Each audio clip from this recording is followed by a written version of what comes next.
What's up y'all? Indominus B here. In this video we're taking a look at the history of 2D Sonic. Specifically, the decade that started it all for the franchise. 2D Sonic in the 90s.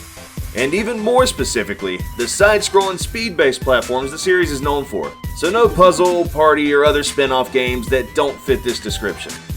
Sorry 3D Blast fans. The Sega Genesis launched back in 1989, as most of you watching probably already know. But what you may not know is that the Genesis actually struggled to find its footing in the console wars during those first 2 years. This was partially due to the fact that Sega decided to include Altered Beast as the pack-in title with the console. And don't get me wrong, it's not a bad game, but certainly not a system seller. So console sales were less than favorable. Sometime after the console's launch, Sega decided to host a company-wide contest to create a mascot, one that could potentially become the face of the company and compete against Nintendo's wildly successful Mario. The winner of this contest? A blue hedgehog wearing red and white shoes named Sonic. The final product? A cultural phenomenon that no one could have anticipated.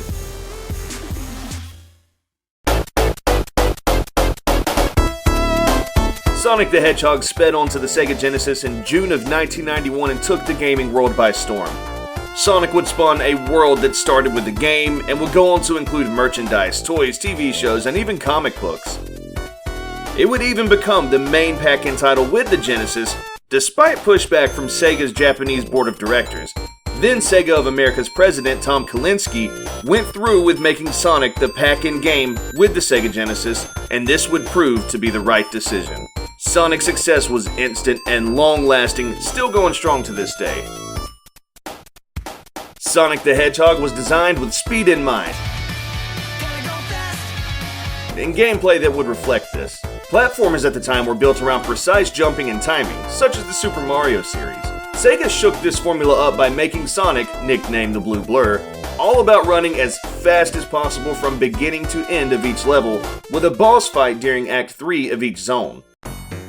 The story here is light, with gameplay being the main focus. The evil Dr. Robotnik is gathering up all the animal inhabitants of the world and turning them into robots, in an attempt to steal the 6 Chaos Emeralds. Sonic must stop him and collect the 6 Chaos Emeralds himself, in turn becoming Super Sonic. Now, you can collect the Chaos Emeralds by completing bonus stages, which can be accessed if the player completes an act with at least 50 rings and jumps into the giant ring at the end of the level. In order to get the good ending, Sonic needs to have all 6 Chaos Emeralds by the end of the game. Having Sonic's main focus be speed turned out to be incredibly fun and massively popular. There was just nothing like it at the time. Sonic the Hedgehog was the reason to own a Sega Genesis and became the console's best-selling game, having sold over 15 million copies and solidifying Sonic as one of gaming's legendary series. When you have something this big, you know more is on the way, and Sega wasted no time in bringing fans more of Sonic the Hedgehog. Most would assume a sequel would be next in line. However, Sega had other plans. They were already hard at work on bringing Sonic to all of its available platforms. Oh yeah, the Game Gear and Master System. 8-bit Sonic in all his glory. But this wasn't just a port of the Genesis game. Only several months after Sonic's 16-bit debut, in October of 1991, Sonic the Hedgehog would launch on the Sega Master System and would be followed with a Game Gear release in December of 1991. While the Master System and Game Gear would receive the same game, as mentioned, this 8-bit Sonic was not a port of the 16-bit title. Instead, Sonic the Hedgehog on the Game Gear Master System was a completely new game of its own, only sharing a few zones with its Genesis counterpart, and all other zones and levels being original to this version. This was also the first and last time that North America would receive a Sonic game on Sega's 8-bit home console.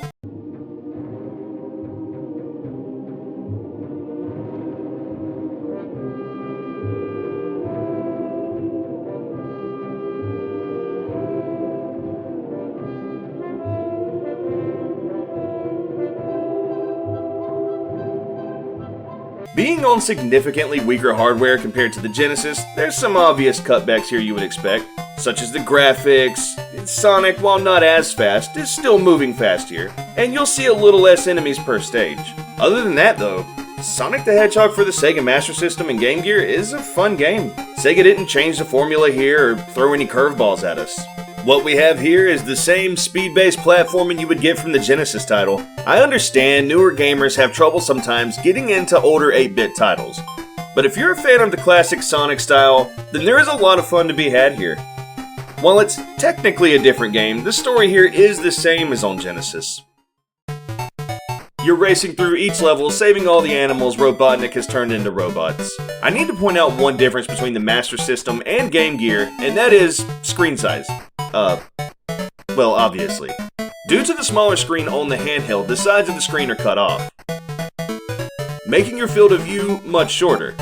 Meaning on Game Gear, you'll run across scenarios where you can't see an enemy or a pitfall until last second, giving you less reaction time compared to the Master System version of the same game. It also affects some boss fights where the boss can completely disappear off screen before coming back into view, a problem not present on the Master System. Fortunately, this isn't that big of a problem in this game. It's certainly not game-breaking or anything, but in a later title we'll be looking at, this can be infuriating.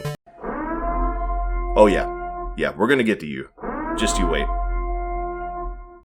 Overall though, the 8-bit Sonic 1 was pretty well received, and I would certainly recommend it to classic Sonic fans.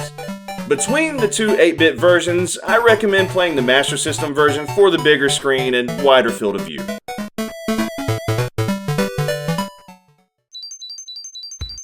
Next up on our list, Sonic 2. No, not you, get out of here. Yes, you. Genesis fans, you won't be waiting much longer. In what may seem like an odd move, Sega actually released the 8-bit version of Sonic 2 just days before Sega's hit mascot would get his sequel on the Genesis, releasing on the Game Gear on November 17th, 1992. Sonic 2 did receive a Master System release that same year in October. However, that version only released in Europe and South America, with no North American release, so I'll be looking exclusively at the Game Gear version.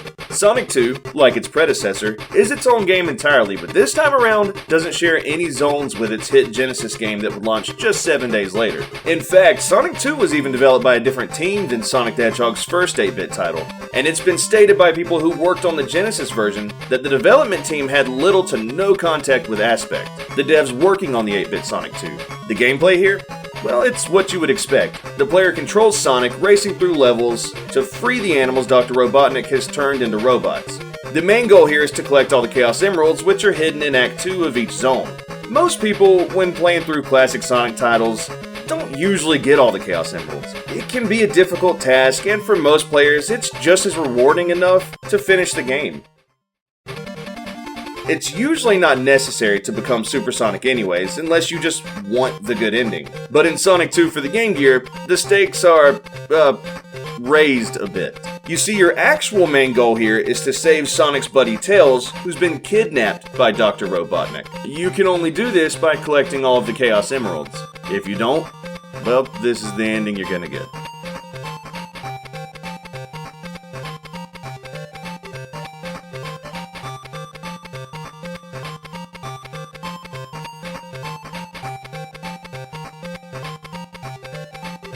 Now, you can take what you want from that, but I think we all know what that means.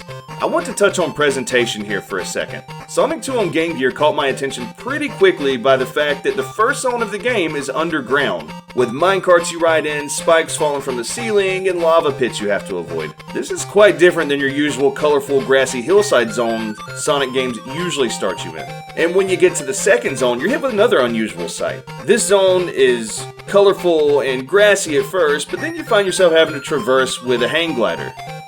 A bit odd. And when you reach Act 2 of this zone, it's actually stormy, dark, and raining on here, and you find yourself once again traversing with the hang glider. Not gonna lie, I really like it. It looks really cool, and the visuals immediately pull you in by being just so different than what you're used to. If you can get this far. Yeah, to just the second zone. Let alone the second act of it. This may surprise some of you, but Sonic 2 for the Game Gear can be punishing right from the start. I know some of you may already be vigorously typing "get good" in the comments, but this game can be hard at first, even for your seasoned Sonic veterans. No, it's not Castlevania or Mega Man hard, but take this first boss for example. The boss goes off screen and starts throwing these bouncing cannonballs at you that you have to avoid while not falling down this slope into what looks like the Sarlacc pit from Return of the Jedi. The cherry on top? Well, aside from Sonic's controls feeling a little more slippery in this game compared to normal, is that you get no rings during boss levels in this game. So don't get hit, not even once, or you're dead. So, after about 30 deaths and only inches away from tossing my monitor out the window,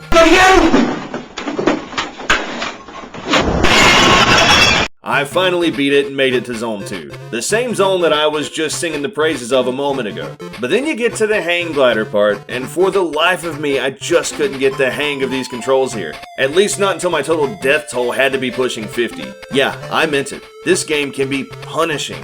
Now, I will say that once you get used to the hang glider controls, this part becomes much easier. It just might take you a second to get there. I stand by what I said about the presentation here. It's unique, and I like it. Just know what you're getting into with this one. I'll also state that I did not have this much trouble when capturing the Master System footage.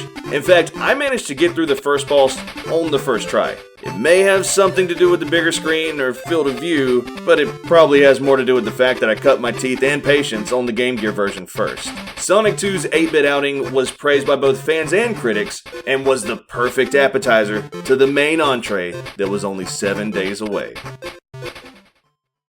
Here we are. On November 24th of 1992, Sega released a sequel to its mascot's massive hit, Sonic the Hedgehog 2.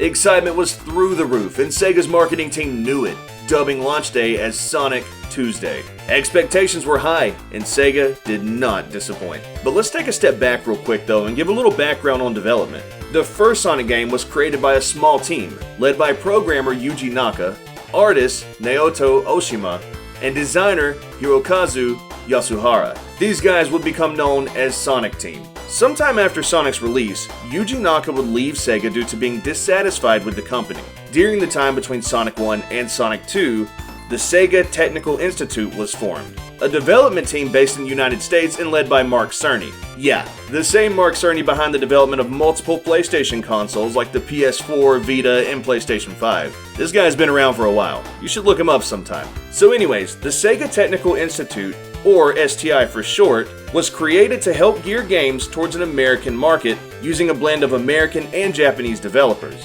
STI had been tasked with developing Sonic the Hedgehog 2 for the Sega Genesis, with a handful of the original Sonic Team devs, while the rest of Sonic Team would actually remain in Japan to continue working on games there. Naoto Oshima was one of the devs who stayed behind, but in America, Mark Cerny did have Hirokazu Yasuhara helping with Sonic 2's development. And Cerny even managed to get Yuji Naka to agree to come back to Sega and work at STI to help with Sonic 2. So Sega did have 2 out of the 3 All-Stars from Sonic 1's team working on the sequel. I wanted to give you that tidbit of background because it's obviously good to know for Sonic 2, but it's also important for future titles. Now that you know all that, let's get to the actual game itself. Sonic the Hedgehog 2 took what the first game laid and built upon it tremendously. Not including the Game Gear version that released 1 week prior, Sonic 2 on the Genesis was the first game to introduce Sonic's best bud, Miles Tails Prower, a character who would become a mainstay in the Sonic franchise going forward. If on the main menu the player just starts the game, you'll be playing as Sonic with his new friend Tails following, being controlled by an AI. But if you were to go down on the menu to the options, you could actually choose to play as Sonic alone, or even play the game as Tails alone. A neat feature many may not realize since the options menu isn't instantly noticeable. Sonic 2 also features a 2-player versus mode. And another feature some may not be aware of is that a second human player can take control of Tails in single-player mode by simply plugging in a second controller. Though the camera does not follow Tails, so you're really just assisting player 1, but still a neat feature. Sonic 2 also introduced a mechanic that would reappear in almost every Sonic game going forward, the spin dash. In Sonic's first game, you could turn into a ball by pressing down on the pad and roll using the speed and momentum you've built up while running. But here, you can perform the spin dash by holding down on the pad and hitting the jump button repeatedly. Once you release the D-pad, Sonic will take off rolling across the ground in a ball at a high speed. There's a reason this mechanic stayed around. It's flat out fun and feels awesome to build up all that speed and take off. It's a great way to take out enemies, and it's even required sometimes if you find yourself in a sticky situation. Sonic the Hedgehog 2 also cut down on the amount of acts per zone with only 2 acts and a boss fight at the end of Act 2. Compare this to the first game, where you have 3 acts per zone with the boss at the end of Act 3. The gameplay here was also streamlined, with levels having less stop and go so players can enjoy Sonic the way it was intended, running at top speed for longer periods of time. You may also notice the color palette in Sonic 2 is slightly different than the first game, with Sonic himself looking more blue and less washed out. I personally think this was a great touch. Honestly, I don't even have to tell you this, because everyone knows this already, but I'll say it anyways. Sonic the Hedgehog 2 was a huge success, breaking sales records at the time for being the fastest selling game of all time, selling 600,000 copies within 24 hours and 400,000 pre-orders. And that was just in the US alone. Fans and critics alike praised the fun gameplay, gorgeous graphics, and level design. And we can't forget about that awesome soundtrack. After all, this was the game that brought us Chemical Plant Zone.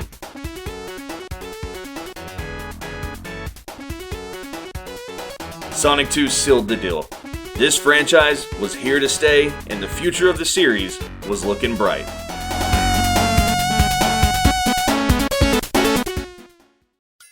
With so much success from Sonic 2, Sega decided to implement some more quirky marketing for the next Sonic game's release. Similar to Sonic Tuesday, the marketing team would label this as Sonic Mania Day, and on November 23, 1993, fans were hit with a whopping 3 new Sonic titles. Sonic CD for the Genesis add-on, the Sega CD, Sonic Chaos for the Sega Game Gear, and Sonic Spinball for the Sega Genesis. Sonic Spinball is a pinball game, and while I find it fun, I won't be covering it here. We'll save that for a Sonic spin-off video. Both Sonic Chaos and Sonic CD are mostly traditional Sonic games, but let's take a look at Sonic CD first. The Sega CD was fresh on the market when Sonic CD was coming out, having been released just a month prior to the game, and needless to say, fans were hyped. The CD add-on for the Genesis was touted as a real upgrade, bringing CD-based games to the console, which would allow better audio quality, much more storage, allowing things such as cutscenes to be possible on the 16-bit Genesis, a faster CPU, and graphical improvements like sprite scaling and rotation. But the question is, did it deliver? In Sonic CD's case, I'd certainly say so.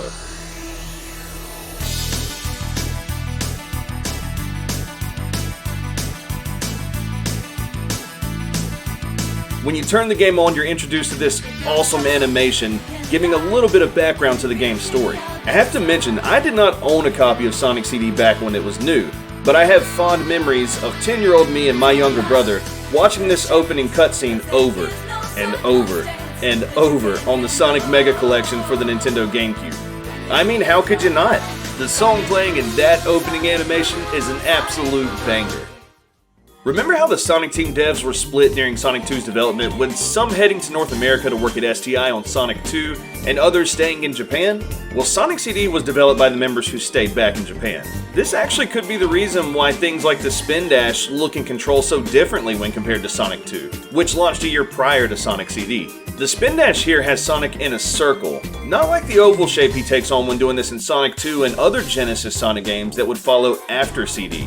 Not only does it look different, but it actually controls a little bit different. In Sonic CD, you need to hold down the jump button while crouched to rev up the Spin Dash, sounds similar enough, except when you don't rev up for long enough, Sonic won't take off at full speed, and if you release the D-pad too early, Sonic will just stand up. There was also a new form of Spin Dash added in Sonic CD that I actually find really cool myself, but you are vulnerable to enemies if hit while performing it, and that's the peel out. Instead of holding down on the D-pad, you'll want to hold up when standing still and then hold the jump button.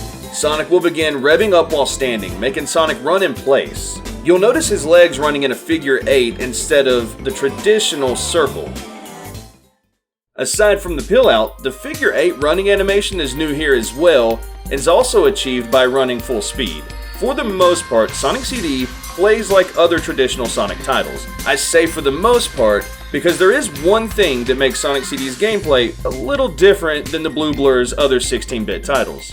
Sonic CD introduced time travel.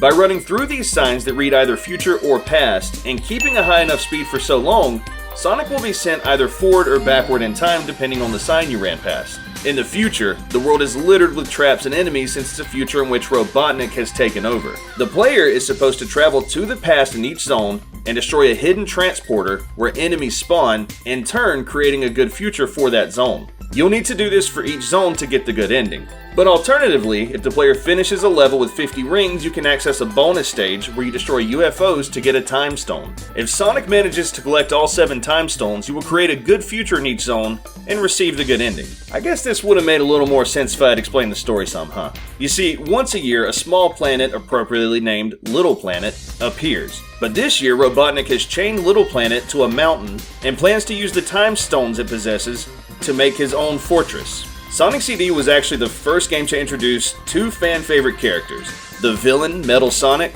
a robot clone made of Sonic by Dr. Robotnik, and Amy Rose, Sonic's self-proclaimed girlfriend. Yeah, some of the younger viewers may not be aware, but that used to kinda be Amy's thing, her obsession with Sonic. This was way before Sonic booms Amy, who is a strong, independent hedgehog who don't need no hedgehog. In Sonic CD, Amy is actually abducted by Metal Sonic, before being rescued later on by Sonic.